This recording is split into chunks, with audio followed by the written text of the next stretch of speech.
Goeiedag, Vanessa Foster van die Bybel in 1 jaar saam met julle. Vandag lees ons saam met Eksodus hoofstuk 34.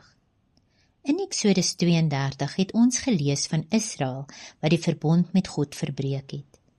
Hoofstuk 33 vertel ons van die skeiding wat dit veroorsaak het en ook hoe God sy teenwoordigheid met die volk Israel herstel en hoe die verbond ook herstel is.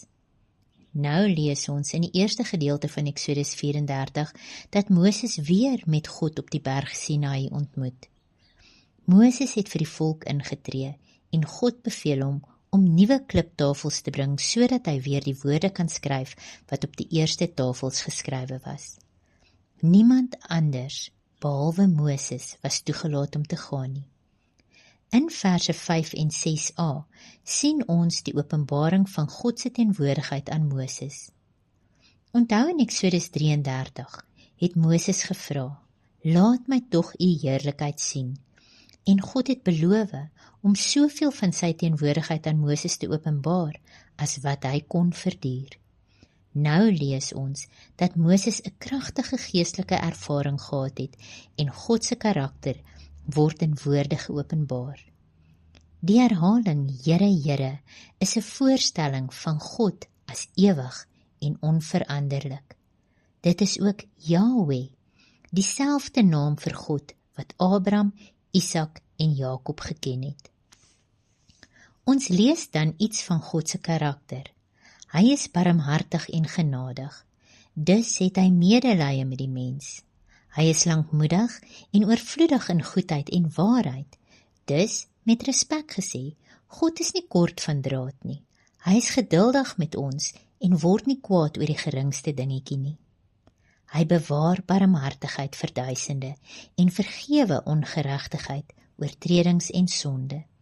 Dus toon hy sy goedheid teenoor ons in sy vergewende karakter. Die mens moet ook bewus wees daarvan, dat wanneer God se liefde en vergifnis verwerp word, dit gevolge inhou. Gevolge wat selfs geslagte kan raak wanneer mense aanhou om hom te verwerp. Maar ons sien ook dat God se liefde, genade en goedheid nooit sy heiligheid en geregtigheid kanselleer nie. God bly regverdig. En dit is juis waar Jesus inkom. Deur Jesus se werk aan die kruis is God se geregtigheid volkome bevredig, sodat sy genade en barmhartigheid nou regverdig aan almal gegee kan word. In verse 8 en 9 sien ons hoe Moses op God se openbaring reageer. Sy eerste reaksie was om God te aanbid en omdat hy geweet het wie God is, het hy gevra vir God se goedheid, genade en vergifnis vir hom sowel as die volk. Nou wanneer ons werklik leer wie God is en net 'n tikkie van sy liefde vir ons kan begryp, sal ons hom aanbid meer as ooit tevore. En wanneer ons hom ken, lei dit ons om van hom te ontvang. Vanaf verse 10 tot 28 lees ons van die vernuwing van die verbond en wat dit behels. God het Israel genooi om aan te sluit by die verbond. Hy het die voorwaardes neergelê en indien hulle dit sou onderhou, sou hulle die seën van die Here ervaar. God wou nie hê Israel met enigsins deel hê aan die Kanaaniete se aanbidding, politiek, gemeenskap en huwelike nie. En in vers 17 maak God seker hulle verstaan dat hulle nie gegote gode mag maak nie, moontlik ook in die lig van die goue kalf debakel. In vers 18 word hulle aangesê om die fees van die ongesuurde brode te hou. Nou dit het gepraat van die reinheid wat God onder Israel voor hom verlang. Dan, vanaf verse 19 tot 26, word verskeie wette, meestal rakend Israel se afsondering van ander nasies en afsondering tot God gemaak.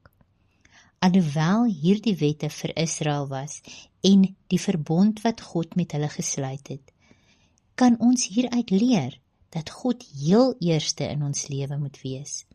Ons moet hom gehoorsaam en in heiligheid en aanbidding hom in alles eer. Moses moes alles neerskryf om te onthou. Hy was vir 40 dae en 40 nagte by die Here, 'n bonatuurlike vas. Hy het niks geëet of gedrink nie, net op God se woord geleef. En dit laat my dink aan Jesus wat in Matteus 4 vers 2 sonder kos of water gegaan het. En toe Satan hom probeer versoek, het Jesus die woord aangehaal.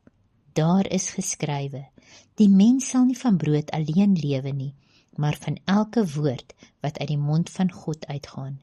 En dit word bevestig in die Ou Testament, Deuteronomium 8 vers 3, en die Nuwe Testament, Matteus 4 vers 4.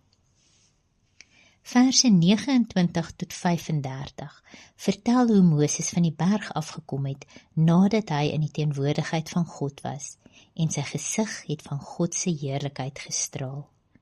Menslik gesproke, sou ons verwag dat Moses swak en uitgeteer sou wees na die tyd op die berg. Maar die teendeel het gebeur. Sy noue en intieme ontmoeting met die Here het gemaak dat sy gesig so gestraal het, dat die mense bang en skrikkerig was om naby hom te kom. In Numeri 12 vers 3 lees ons dat Moses nederig en opreg was, en ons sien dit ook hier. Moses was nie eens bewus van die glans op sy gesig nie.